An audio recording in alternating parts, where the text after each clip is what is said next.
तो अन्यथा अनर्थ छा जाएगा। भैया समझ में आ रहा है? अनर्थ छा जाएगा। कुछ भी कर डालो, कुछ भी कर डालो, यानी शासन प्रशासन तो तुम्हारी घूंस से बिक सकता है, पर कर्म शासन किसी से घूंस से बिकता नहीं है। क्या हो गया? जगत के शासन पैसे लेके तुम उनको अपनी बात कहलवा सकते हो दे करके, परंतु यहां तो अच्छा तो नहीं हुआ, पर एक दृष्टांत बड़ा सुंदर सामने खड़ा हो गया, वो अच्छा दिखता है। भगवान ऋषभ देव 6 माह घूमते रहे। ये अच्छा तो नहीं हुआ कि तीर्थंकर जैसा महामुनि और जिनकी चर्या में इतना विलंब हो और इतना विधि न मिले, ये अच्छा नहीं हुआ। लेकिन अच्छा ये हुआ है कि कर्म सिद्धांत सत्य निखर के सामने आ गया कि कर्म सिद्धांत कह रहा है कि भैया ऐसा है, वे तीर्थंकर भगवान है, चक्रवर्ती के पिताजी हैं, कामदेव के पिताजी हैं, वृषभ स्वयं गदर के पिताजी हैं, स्वयं तीर्थंकर हैं। लेकिन मैं क्या कर सकता हूं, जो बंद किया था वह तो उनको भी भोगना पड़ेगा। ऐसी आपको समझ में आ जाएगा, हम किसी स्थल पर हों लेकिन हमने अशुभ का बंद किया है, वो उदय में तो आएगा। या फिर उतनी तपस्या करो, जितनी शक्ति से, जितनी कसाई की तीव्रता से जीव बंद करता है, उतनी ही तीव्र विशुद्धि चाहिए। इसलिए आचार्य महाराज लिख रहे हैं कि हे जीव, इतनी सी बात आज मान लो, मान लो। विवेक तो हर क्रिया में रखना ही रखना, मर्यादा रखना ही रखना, लेकिन जगत के किसी भी जीव को अपना शत्रु मत मानो, किसी भी जीव को अपना मित्र मत मानो। ये कारण नहीं, ये कार्यभूत है। कठिन तो नहीं हो रहा? एक कारण नहीं है, एक कार्यभूत है। यदि आज भैया आजाद भैया आए भीलवाड़ा, ठीक है, तो ये सोहन लाल दादा भी, आओ भैया घर चलो ना। है मित्र, इनकी गलती नहीं है दादा सोहन लाल की। क्यों? यदि मैं इनसे कहूं भाई क्या आजाद भैया के लिए आए क्या, यहाँ तो रोज लोग आते हैं, उन सबको तो आप ले नहीं जाते हो, एक जीव से कह रहे भैया चलो घर चलो। सुनना ध्यान से। हे जीव, हे जीव, तुम्हारे भाव ऐसे हो रहे हैं, इनसे को मैं घर ले चलूं। ये उस जीव का सुभग नाम कर्म का उदय चल रहा है, इसलिए तुम्हारे परिणाम ऐसे हो रहे हैं। सुभग नाम कर्म का जब पारस उदय आता है तो अपरिचित व्यक्ति का भी यदि सुभग नाम कर्म का उदय चल रहा है तो आपको उससे बोलने के परिणाम होते हैं। आओ अमर भैया, कहां से आप आए हो, कुछ बातें कर लें आपसे। ऐसे भाव क्यों आ रहे हैं?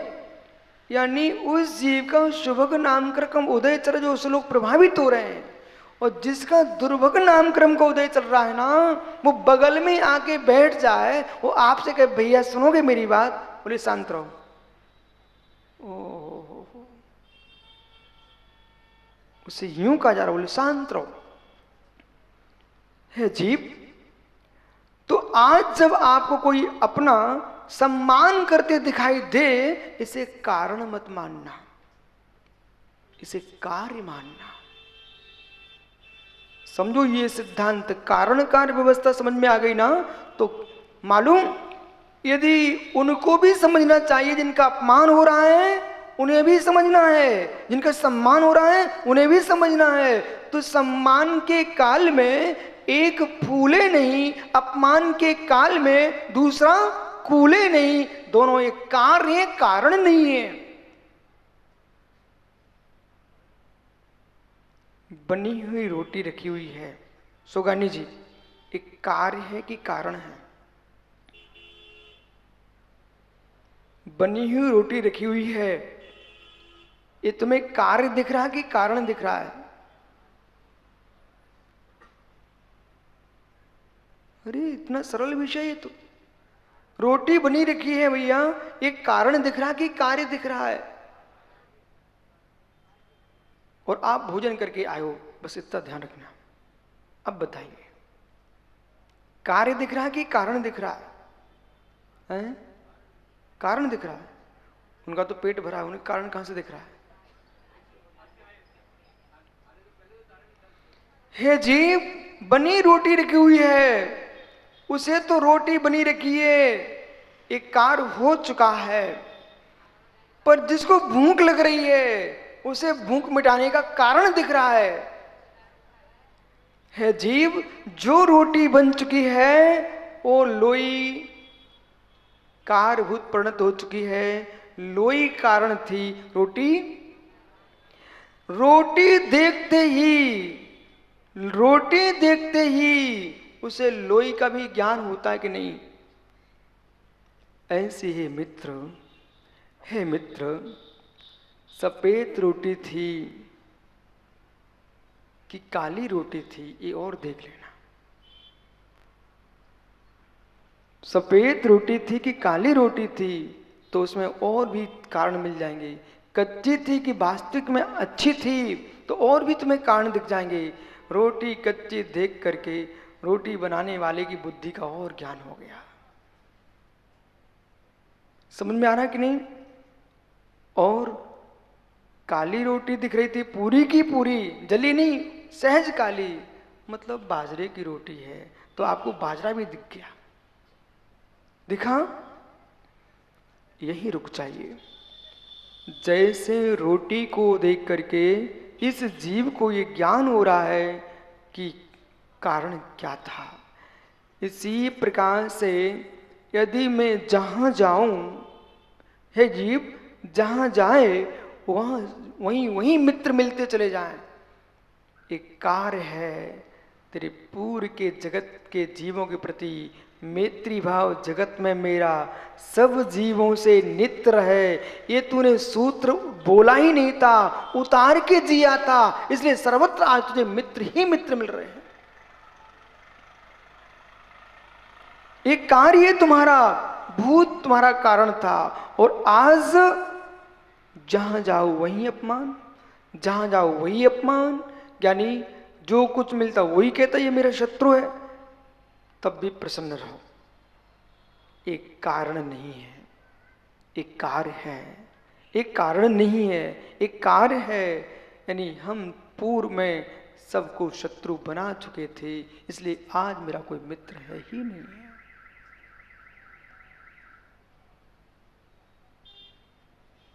जब द्रव्य के पास पहुंचोगे, द्रव्य के पास पहुंचोगे, द्रव्य के पास पहुंचोगे, पर सुरेश गदिया, ओ मित्र, पर्दा देखने वालों की संख्या अधिक है। यानी देवेंद्र, नहीं समझ में आया? पर्दे पर देखने वालों की संख्या अधिक है। धन्नो भी नहीं समझ पा रहे हो।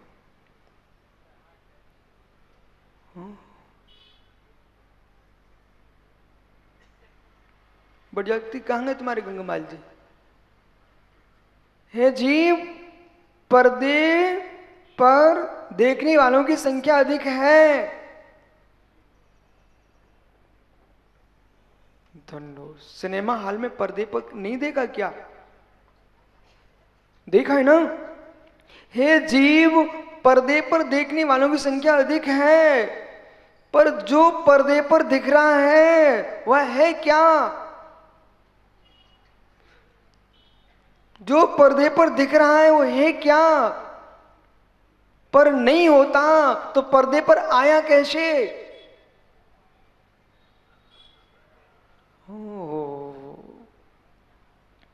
जो पर्दे पर दिख रहा है, समझ रहे ना, वह वस्तु, वो पर्दा ही है। पर्दे पर क्या है? छाया, परछाई है। नाम ही उसका छाया, परछाई है। परंतु परंतु जो पर्दे पर भेज रहा है वे लोग कितने हैं? जो पर्दे पर भेज रहे हैं वो कितने लोग हैं? और पर्दे पर देख रहे वे कितने हैं? पर्दों पर देखने वाले हजारों होते हैं, पर जो सिनेमा हॉल में सिनेमा चला रहे हैं वे हजारों नहीं होते, लाखों नहीं होते, वे ओहो, ऐसे जीव जो पर्दे पर दिख रहा है, इससे ही तुम सब कुछ देख करके खुश हो रहे हो, पर पर्दे पर आ क्या रहा है? वो पर्दे के पीछे से आ रहा है। वर्तमान की पर्याय तुम्हारी सिनेमा हॉल का पर्दा है ज्ञानी, और भूत की पर्याय तेरी वो भेजने वाली है। पर्दे पर आया कैसे है? यदि पूर्व में तेरा भेजने वाला ना होता।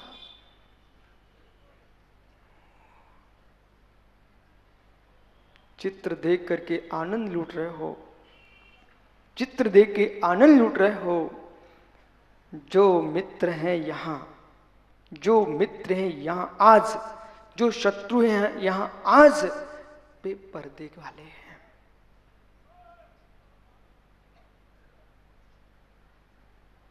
समझ जाओ, फिर मैं आगे बोलता हूं, पहले आप ध्यान कर लो मैं क्या कह रहा हूं। जो मित्र हैं आज यहां आपके, जो शत्रु हैं यहां आज आपके, वे पर्दे वाले हैं।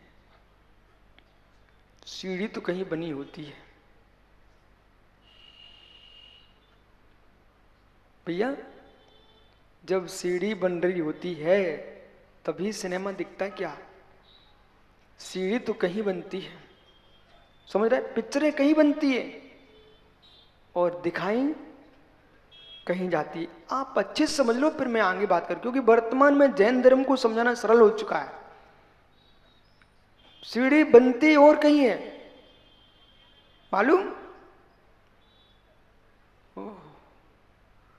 और दिखाई बनाई जाती है जंगलों में, कहीं बनाई जाती यानी वो कहीं पर्वत नदी के किनारों पर, परंतु दिखाई जाती है सिनेमा हॉल में। समझ रहे ना आप? इसी प्रकार से हे जीव, जब तेरी सीढ़ी बन रही थी तब तू कहीं दुकान पर खड़ा था, कहीं मकान में था, कहीं किसी पहाड़ी पर था, तो कहीं कहीं था, परंतु पूरी सीढ़ी बन गई। अब जिस पर इस पर्याय में बनाई गई थी, भूत की पर्याय में बनाई गई थी, भूत की पर्याय में दिखाई जा रही वर्तमान की पर्याय में। जितने मित्र तुम्हारे हैं वे पर्दे के हैं, तेरा मित्र तो पुण्य है जो सीढ़ी बनी थी। जितने शत्रु तुझे दिख रहे हैं वे पर्दे के हैं, पर तेरा शत्रु तो तेरा पाप है।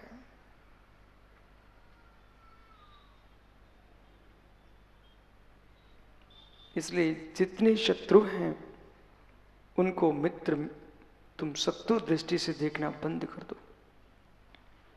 जो मित्र हैं उन्हें मित्र बना के तो रखो, परंतु मित्र उसे ही मानो जो तेरा पुण्य है।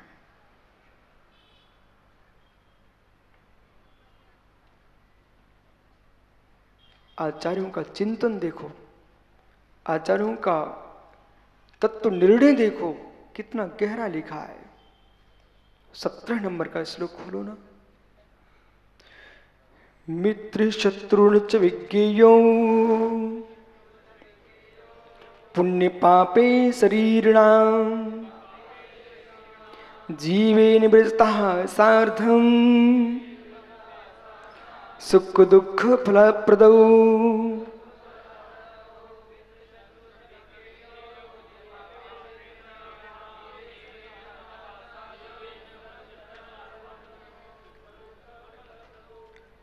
मित्र शत्रु च विज्ञेयो, है जीव, मित्र शत्रु इन दोनों को तू जान।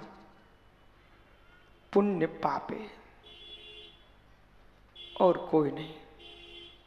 मित्र पुण्य, शत्रु पाप। बाकी जो तुम्हें दिख रहे हैं उसका उदय फल दिख रहा है। जब जब जगत में आपको अपने लोग मिल जाएं, उसमें अपने पुण्य को धन्यवाद देना। जब जब आपको अपने पराये हो जाएं, तो अपने पाप को धन्यवाद देना। तुम दोनों कितने सही आदमी हो।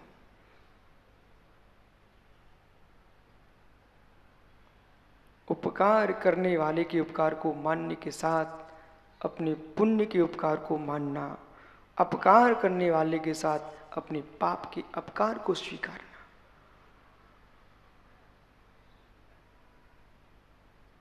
इतने गहरे में जो यदि चला गया जीव, तलवार का वार करने वाले के प्रति भी तुम्हारे वार करने के भाव नहीं आ पाएंगे। पुनः सुनो भाई, इतने समझ में यदि आ गया तो तलवार का वार करने वाले के प्रति भी आपको मित्र वार करने के भाव नहीं आएंगे,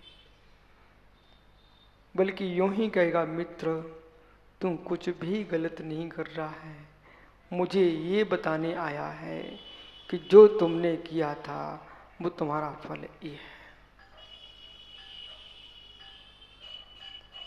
बहुत धैर्य चाहिए, बहुत धैर्य चाहिए, बहुत धैर्य चाहिए, बहुत बल चाहिए, इतना सा सोचने की ताकत, यानी बहुत बहुत बहुत घोर तपस्या चाहिए। नहीं तो तुरंत भाव आते हैं कि वो मेरे साथ ऐसा क्यों कर रहा है। ये अपनी कमजोरी है, ये अपनी कमजोरी है। गुरुदत्त स्वामी के शरीर में रुई लपेट करके आग लगा दी कपिल ने। गुरुदत्त स्वामी द्रोणगिरी में गुरुदत्त स्वामी के शरीर में मुनिराज के रुई लपेट करके आग लगा दी। शरीर जलने लगा, तो उनमें आग नहीं लगी, अंतर्मुख में केवल ज्ञान हो गया। जब केवल ज्ञान हुआ, उन्हीं केवली की श्री गंधकुटी में एक भव्य जीव ने पूछ लिया, स्वामी इस कपिल ने आपको आग क्यों लगाई? बोले, बेटे ये तो कार्य हुआ है, वक्त से तो कार्य हुआ है, तो नाथ कारण क्या था? बेटा ससुराल में सब शेर बन जाते हैं, जिनकी कहीं नहीं चलती वे ससुराल में तो थोड़ा दिखा पाते हैं कि हम कुंवर हैं, भले डलियां डालती हो, ससुराल में कुंवर बन के पहुंचते। बुरा तो नहीं लग रहा आप लोगों को? अब आपका ही तो अनुभव है, मैं क्या सुना रहा हूं, जो है सो है।